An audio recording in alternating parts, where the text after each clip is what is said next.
two powerful Marie and Marianne from US here in our community to share this powerful message from you powerhouse women. So thank you, Marianne, for finding the time. And I believe watching the conversation that we were having with Marie Cosgrove. And yeah, I think you already know each other. At least you know each other's stories. You both have amazing stories. I mean, you really amaze me. You are both my role models, and I really admire and respect and honor you for who you are and what you have achieved and how you serve humanity. I mean, you are for me my celebrities of this time, the celebrities, heroes of what women need to learn and see what you're doing. It's amazing. So Marianne, I know you are a humanitarian and you are a big campaigner for anything that it's out there to stand out for human rights and standing out by people to be there for people. You are a people's person. So how has this situation impacted the way that you work and the quality of your work, or the amount of the work that you do, or anything that you are doing right now, or your projects that you are Well, right now, first of all, thank you so much for having me here. And yes, it was wonderful to get to hear Marie Cosgrove speak. I was really excited when I saw you were pairing us together. Right now, with the pandemic going on, I think that it's just become a magnifying glass for issues around the world. So if there are issues of bigotry, that's just been magnified. If it was issues of food deserts and getting food to people that don't necessarily have the easiest access, that's been magnified. If it was issues of getting different demographics to work together that didn't necessarily like each other, that's been magnified. I could go on down the list, even in terms of the environmental repercussions of this. So what's been happening now is I would say that whoever a person naturally is, whatever an organization has historically been, it's been magnified. The end result is that those of us that have been working on these issues, we have to go even further, spend more time helping people to recognize their common humanity, not just in terms of how we have to work together, but also in terms of how we're going to be able to help them recognize that only through doing that is how we're going to have an overall reaching solution.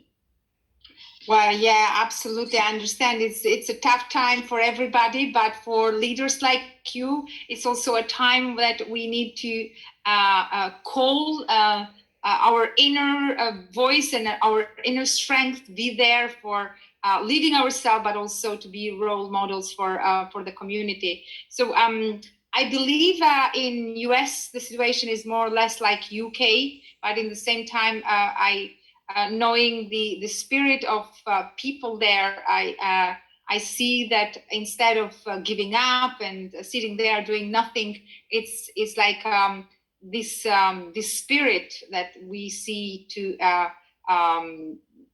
be able to see the opportunities as well. So Marie was telling earlier, Marie, you were telling that yes, you had many other challenges in life, and thanks to these challenges, you have grown, because this is where the growth happens. So, but some people, they are not able to see that first thing. So, as for your experience, as for everything that you have been going through, how do you see this reality is going to kind of shape the way that we are going to behave or become once we get out of this reality and isolation? Well, as Marianne shared, that who you are, this is going to be magnified. I agree wholeheartedly with that, but we can also make some changes and shift our mindset and change the way we think and how we look at the opportunities. Like I said, one thing is we can look at the opportunity. We can think, well, what if? I was talking to a doctor just last week, and he said, oh, I should have sold my stock and I would have been a millionaire, and now I can't even make payroll. And he's just, what if? Or you can be in the mindset of, oh, what's going to happen tomorrow?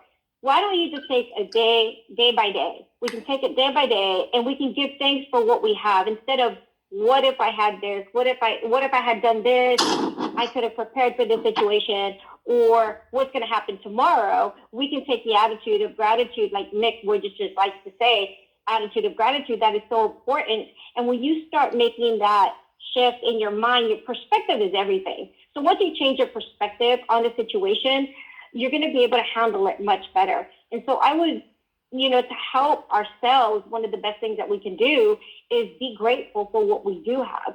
Like I said earlier, when I lost my house, I lost my car, I lost everything. I'm a single mom with 4 kids, 1 still a baby in diapers, and 2 have serious medical conditions. I started giving thanks. Hey, we're not being abused anymore. We're not in this situation. Yeah, I lost everything, but I have gained our safety, our security, my family. So I started giving thanks for what I did have, and I started looking for opportunity.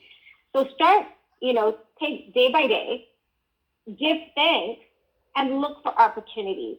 And if you start writing down 10 ideas every day that you can do today, and every day just write them down. They may be stupid ideas. You're going to have 300 ideas. Out of 300, you can't tell me you're not going to have one good idea that's going to change the world. So that's some of the things that we could start doing to think outside of the box, just like what you're doing. Instead of having this in London, okay, we're going to take it live stream. We're going to take it, and you're impacting more people because you can reach more people than you can in a conference room. So you are already doing some of these things, and I see people all over the world changing the way they do things. One of my doctor's offices that's closed, she's offering drive up for her patients so that, anyone who needs help with hearing aids or things of that nature, they can call her on her cell phone and she'll drive somewhere and have it prepared so that they don't have to get off the car and they can get what they need. So there's things that certainly the world's not going to be the same again, because who knows, maybe kids prefer this online education better. They may decide, hey, we don't really need them to go to school all day. Things are going to start to shift. They're going to change the way that we do things. New ideas are going to come out, new inventions. Already, Dyson came out with a new ventilator that didn't exist, that they've created to help resolve the problem. So we're seeing these changes really quickly, really rapidly. We can take advantage of these opportunities. And where there are lots of jobs, there's also an increase in jobs in certain sectors. So there are opportunities. We just need to learn to, open our eyes, look at things differently. I never saw myself owning a company ever. I never pictured it. But when that happened, when I got fired and I saw the opportunity to start my own business, and then the opportunity came to buy the company that fired me, that would have never happened had I not been in a situation where I was completely down. Marianne, Marie was sharing her story in a very humble way. I have been amazed how she has managed to overcome all these challenges. But I know your life story as well. I know your strength and your resilience. But it would be really nice and kind if you would share some part of your journey that has impacted and shaped to become who you are today. Thank you so much, Mirela. And yes, when it comes to really understanding when we face challenges in our lives, how can we turn this around? Now, I've certainly never been a mother, and I have the highest respect for people that are juggling multiple jobs, especially with multiple kids. With our Food Source DFW initiative with the Mimsy Institute in Dallas, we serve so many different people. And what you see so often is hardworking people that are juggling whether they're going to be able to pay their mortgage, rent, whether they're going to be able to have health care, whether they're going to be able to have food on the table. And they're constantly choosing between those things. And that's a very real challenge that we're having in the world today. And one of the things that I found in my own family, we were very blessed to have on one side of the family pretty much a very high educated access to wealth. On the other side, we have people that have often struggled very deeply. And growing up and seeing the realities of two very different groups in my own family and trying to understand what it is they shared in common that I could learn as a kid, pulling strength from. I noticed there were commonalities regardless of the economic background. And those commonalities basically included the understanding that resilience is a choice. Resilience is a choice. Now, I like to tell people as an artist and as someone, that grew up with seizures, asthma, put me in the hospital, sometimes for months at a time, dealing with, unfortunately, my mother who was bipolar and would chase me around the house with a knife and all this crazy stuff. These things came down to making me who I am. And what that also did is I started thinking of it as an artist. When I take a piece of clay, you can bump into it, you can cut into it, you can do all sorts of things. But in our life as emotional beings, we are like that piece of clay. Things are going to bump into you, but we also get to be the co-creator of the vision for ourselves we want to be in this world. A lot of people, when you take the victim mentality, you end up looking at it and going, oh, this happened to me, that happened to me, this happened. And, then you're all beat up. But then if you can take, and this was one of the hardest lessons I learned from being around both those families, and my father articulated it to me when I was very young. He came and he said, look, this happened to you, that happened to you. And it was one of the most amazing moments of my life at the time, because he leaned down and he said, I should have been here for you more. I should have helped defend you more from what you went through. I should have helped you more with your hearing loss when you had to rely on people's lips to read. I should have helped defend you from your mother when she was going crazy. I should have helped defend you. He said, and you can spend your whole life thinking about that and blaming me about that. Or you can take it upon yourself and say, okay, from here on, I claim my life. I claim what those reactions are, what that baggage is, what I'm facing, and I can choose where I'm going to get the strength to do those things. And what God allowed me in my life to do as I've moved forward. And first of all, let me just say, when he told me that at the 16-year-old girl, I wanted to be like, it wasn't like it came through in a happy way. But as I've grown older and, as a woman, I started realizing so many times that it is my choice and how I choose to deal with the situation ahead of me. It doesn't mean it's easy. It doesn't mean it's fun. It doesn't mean that it's not challenging. It doesn't mean that I wish I could, close my eyes and have a different opportunity or sound in front of me. But what it has allowed me to do is look at it and say, okay, I have seen so many things in this world. Some's been very dark, some's been very difficult. And I've, along the way of my humanitarian work, I've also been in Rwanda. I've walked on the bones of children. I've been in New Zealand where 52 people were shot. I've been in these dark areas. So I understand what it also means when there are unavoidable things around us that we can't control. But the one thing again and again and again that I would tell every single person watching us now is that you have succeeded every time you face something because you're alive, you're here right now. However difficult now is, we've all made it here because we've relied on other people. We've allowed our ingenuity to come in the darkest moments, and we recognize that in the middle of chaos is opportunity. There's never been something that has succeeded in inspiring this world, empowering this world, helping the next person get up on the top, that didn't come out in some form because of a need, a demand, and someone going, what can I do? And how will I succeed? And if I figure that out, can that help somebody else succeed? So it's that attitude that's going to help every single one of us move through these times.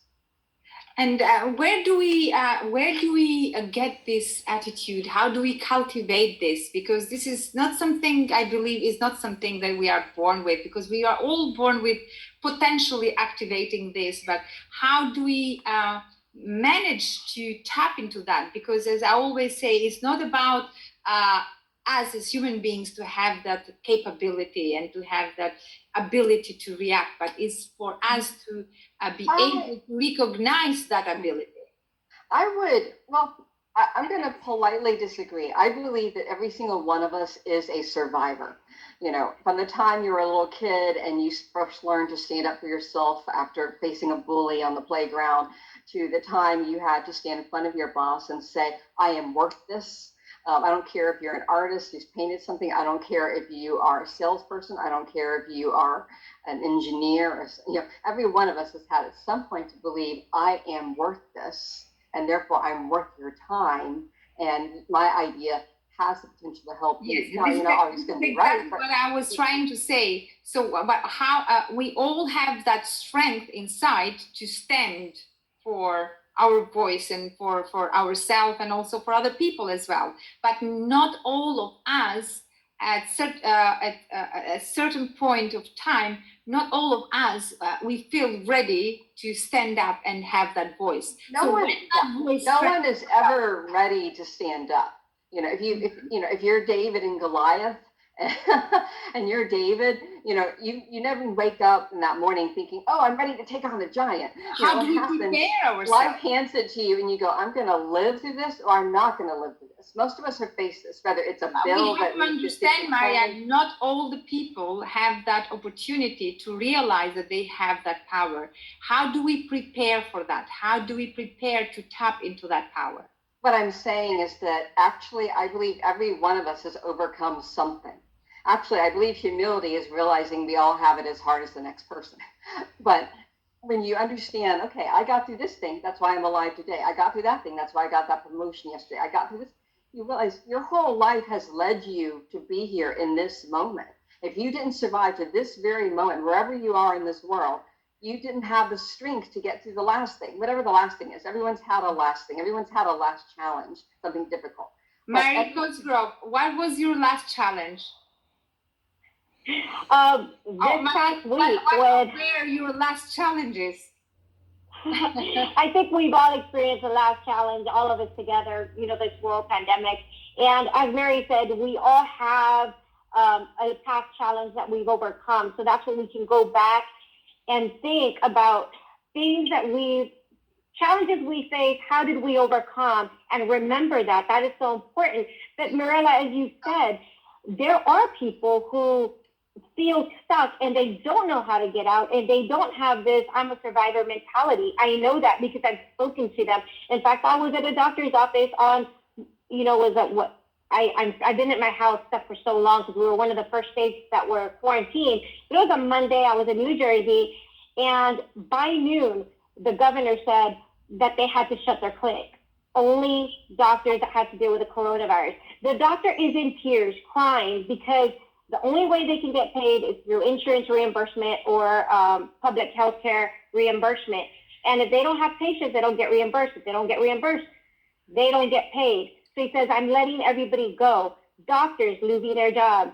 And there's a stimulus package, and they're like, this is not going to help me because they have a house or two homes and a car. What they're going to get is not going to help them make their house payment, their mortgage payment. So they're stuck and they're like, I don't know what to do. So this is where some of the principles come into play of being grateful for what you have. Hey, be grateful we're alive. We have life today. So those are some of the things that we can do to change our perspective, to jump from the world is falling apart. I don't know what I'm going to do. I don't know how to get from here to there. One of the first things you can do is be grateful for what you do have. Start thinking outside of the box, like I said earlier, of opportunities, what opportunities are out there. And they're starting to think about, and this is as global woman, what you are doing, Mirela, is so powerful and impactful because you're providing this information to so many that need it right now because they don't know where their next paycheck's going to come. They don't know what tomorrow looks like and the best thing you can do right now is take it day by day. I'm safe right now. I'm alive right now. I'm with my family. And one of the most interesting things is that's happening that I see, there's a huge shift in priorities. I mean, it wasn't just about a month ago when our priorities were, how much money can I make? And, how many businesses can I build? Now priorities are shifting on essentials. What is essential? We know that family is essential. Your family is going to be there for you no matter what. Your job is not.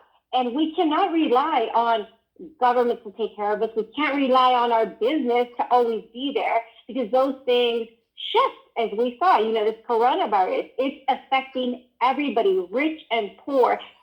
It doesn't matter your race, woman, male, child. It is affecting everybody. But what we do have is we have our families. And we're starting, I go to the grocery store and where, everything would be sold out clothing-wise and everything like that. Now it's just meat, eggs, and for some reason, toilet paper. But you might be a family out there, you can't find any, and your dog just ate your last roll of toilet paper. And you're like, but then some people, like in London, you probably don't have that problem like you do in the U.S. U.S., we don't have that many bidets. Most people don't have them, and so they rely on toilet paper. And other countries are like, what is wrong with you? We don't even use it in our country. But it's shifting the way we think, and it's shifting our priorities and realizing what is important. Is it really, maybe there's other things. We are starting to look more, and this is a good thing, getting closer to our families, building that, and that's where our strength comes from, because that's where you build your legacy, is passing all these values that are going to help your kids when they face a circumstance that's challenging, because they're going to. And Mary, as you said, all of us face challenges, every single one of us. How do we prepare our children to be strong during these challenges? And this is the perfect opportunity where we can showcase that, yeah, we're strong, we can get through this, or we can fall apart.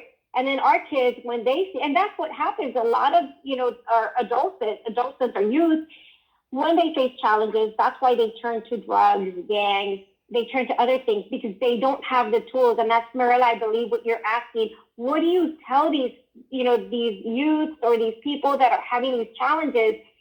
The answers aren't in drugs. The answers aren't in gangs. The answers are within us. Every one of us, we do have, Mary, I agree with you. We all have the answers within, but how do we draw these answers out? And I think, Mirela, that's what you're trying to do, is how do we draw out these answers within us, the strength, so that we can overcome these challenges and help our families set that example for our children as well.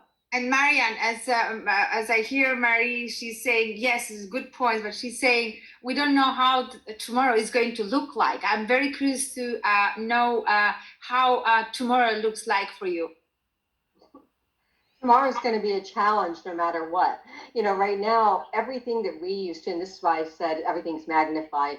For example, in the United States, unfortunately, we've been having, over the last number of years, due to the socio-political climate, huge tension between different demographics. Unfortunately, that's become even more magnified. For example, with Asian Americans, I had a friend and her elderly mother in San Francisco. They were crossing the street and got yelled at, you Chinese virus, you Chinese virus.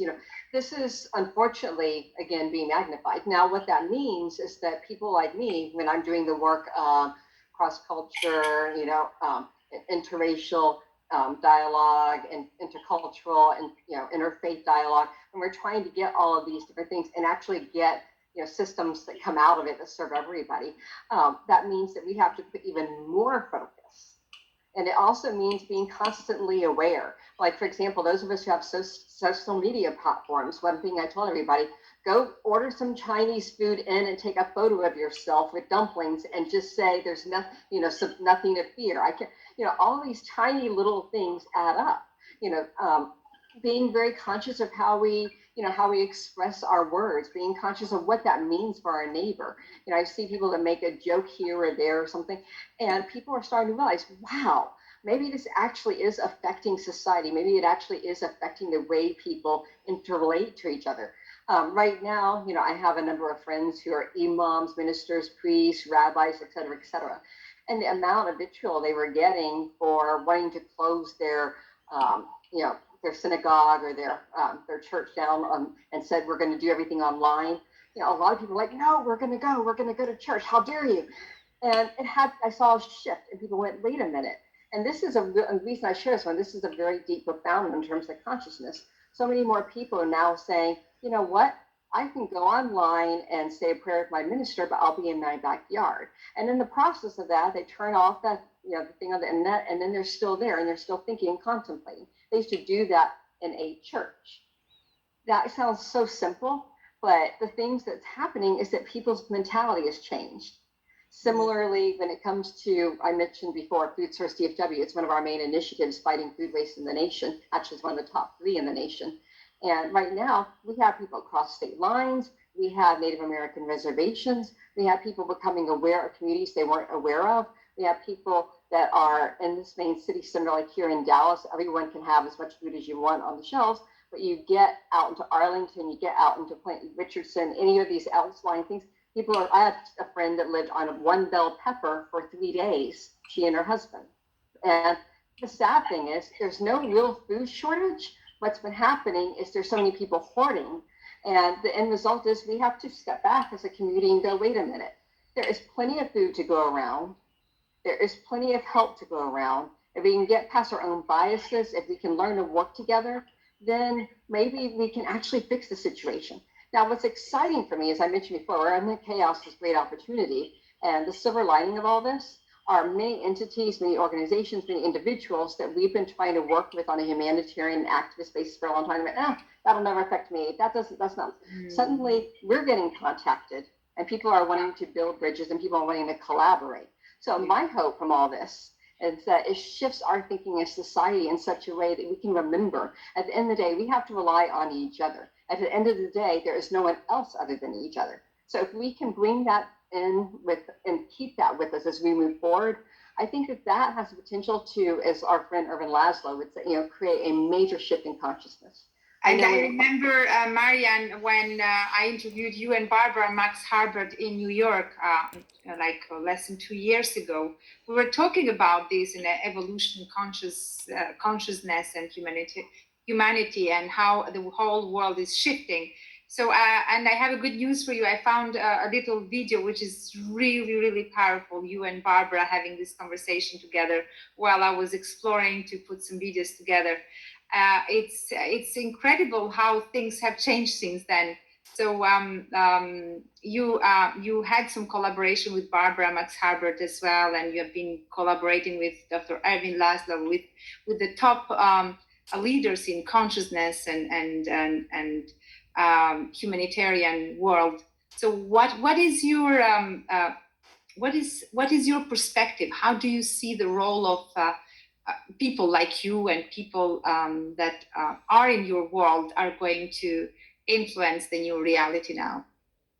Right now, the thing, and people get so sick of me saying this, but I want to say this for everyone because we need to hear this now more than ever.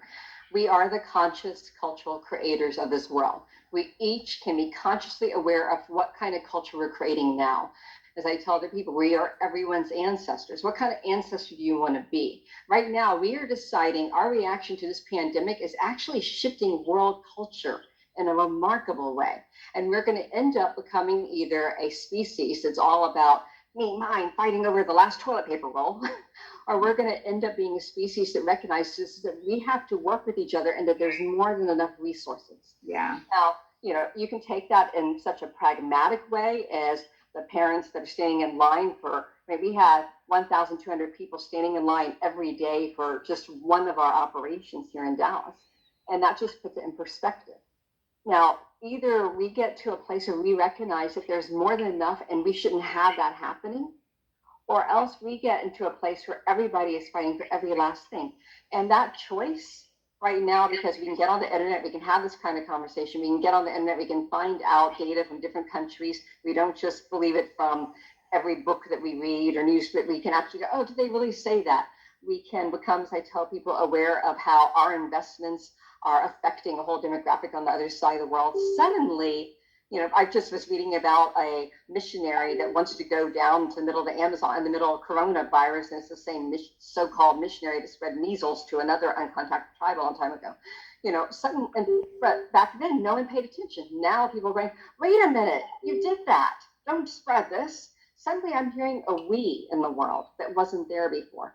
That was the most important shift that we need to be at. Instead of going, I'm USA, I'm England, I'm Russia. At the end of the day, the fact that we share this planet and we only have one, the fact that our economic systems and our environmental systems are more interconnected than ever before, that fact is finally digging into the minds of people. And people have been trying so hard to make it, get it through. But now people are realizing it in an everyday way, as in, what am I going to find on the grocery store shelf? Suddenly, shifting that consciousness is becoming about survival, and not just the ability to survive, but to thrive. If we don't embrace that, we're not going to survive through this pandemic. Wow. If we do embrace it, there is potential for humanity to really evolve itself in ways that we couldn't even begin to dream. And Mari, you recently started to be involved in the events industry, not because at least as per conversation that we had, it's not because it's the business itself that is calling you, but is the mission itself that was calling you to bring people together and inspire your community. And I remember your event in Texas last year was one of the best I ever have seen, with Nick Vujicic and a lot of leaders around the world. And it was hugely successful, not because you only managed to bring people together, but for the campaign that you started to support people with disabilities and needs like this. So how this is going to change now in this situation? Well, definitely a huge change, because we can't do the live events right now until everything blows over. But one of the things that has changed is we were able to impact 35,000 at-risk students with this campaign. And it was amazing, because these were at-risk students, and we got the numbers back, and they do it online, and it's a values-based system, leadership system. And we've had a 90% success rate, which is huge with at-risk kids. But we can still continue on. Now we launched it. So now we have the numbers, we have the results, we have, it's evidence-based that we had huge success, so that we can push that forward to more schools across the U.S. We had over 450 schools live streamed throughout the entire United States, and we spoke to 15,000 students, and then we did for the business owners the night before at the arena where you were at. And it was just phenomenal, because we got the entire community involved. Not only did we get the business owners involved, but we got the kids involved, so that we can prepare them for situations like this, so that their world doesn't fall apart. And I know that right now with depression and a lot of people, I've actually seen videos of people crying, not knowing what to do, what am I going to do, and they can't see outside of their pain. Mm-hmm. And that is so important for the work that you're doing, Marianne, the work that you're doing, Mirela, of sharing. There is a way out of this pain. We're all in it together. We will come out ahead. We will survive, and so we will thrive. Since you are at the message zone, we have only a couple of minutes left, ladies. I could stay with you all day, night, because it's my favorite time when I meet women like you. They're full of wisdom. But just before you go, Mary, what would be your message? So what these women can take away from you? I would say take it one day at a time. Don't stress out. What are you thankful for today? Try to look outside of the box. That is so important. That's going to help you get through.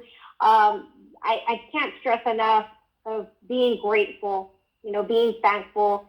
I know many of you have heard it before, but it works. Write down 5 things that you're thankful for today. That is very powerful. And that'll change your perspective on life and how you think, because it's all about perspective. We can have that perspective of woe is me and what if and what about tomorrow, or be thankful for what you have, and opportunities will start to open up for you. And thank you. I can't say enough. So Marianne, what is your message? The message for people right now is to try and, 2 things. One, obviously, take care of yourself, your loved ones, all the precautions. But the other thing that I would like to ask everybody to do is every day when you wake up, think, how can I help one other person through this? Because right now, what I think most people are struggling with psychologically is a feeling of helplessness. If you're helping somebody, you're not helpless. So something that might seem really simple, go shopping for an older person. Go, if you know someone that's an older person and they're lonely and you're younger, just go outside the window, come, smile, hold up a sign. Right now, humanity needs to be lifted. And every single one of us, if you have no money, you still have the ability to take a written sign, say, I love you, and go up to the window of somebody who's had to be in quarantine. Right now, as humanity, we need to do everything we can to think outside ourselves, because I don't know, most of the people watching this have been to many conferences, and I'm sure many of you have done this exercise where they say, I need you to put a post-it of 3 things that you're looking for, 3 Post-its. They put them up on a sign. And then afterwards they say, okay, now everyone, I want you to go, and don't go to that wall thinking about which one, what can you get. I want you to go to that wall and find 3 people that you can directly help give that thing to. And inevitably, when they do this exercise, everyone gets much more than if they had gone into the room saying, what can I get out of this room? That kind of networking thing that everybody watching this has done. I want you to think about your life like that. When you wake up every day, think, what is something I can do? If you get on social media, don't just go down and go, this is how everyone's feeling up Facebook. If you see, oh, this person can't, they're $50 and paying the rent. I have that, pay it.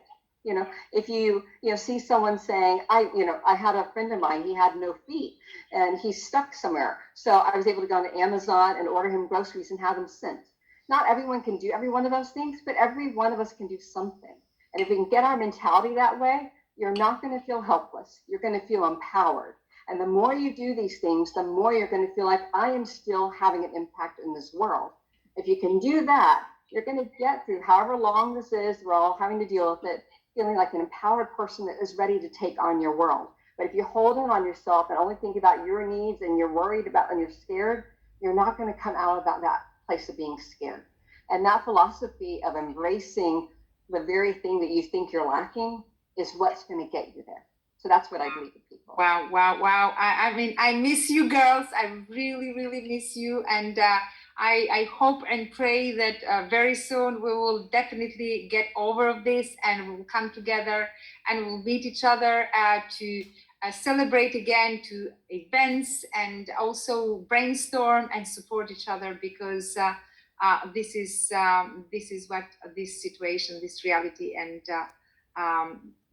this whole. Thank you, Mirela, for giving us an opportunity to bring us people how hope. to stay together. Yes, thank you to you, and we will definitely keep supporting each other and be here for a better reality and a better world that is waiting for us.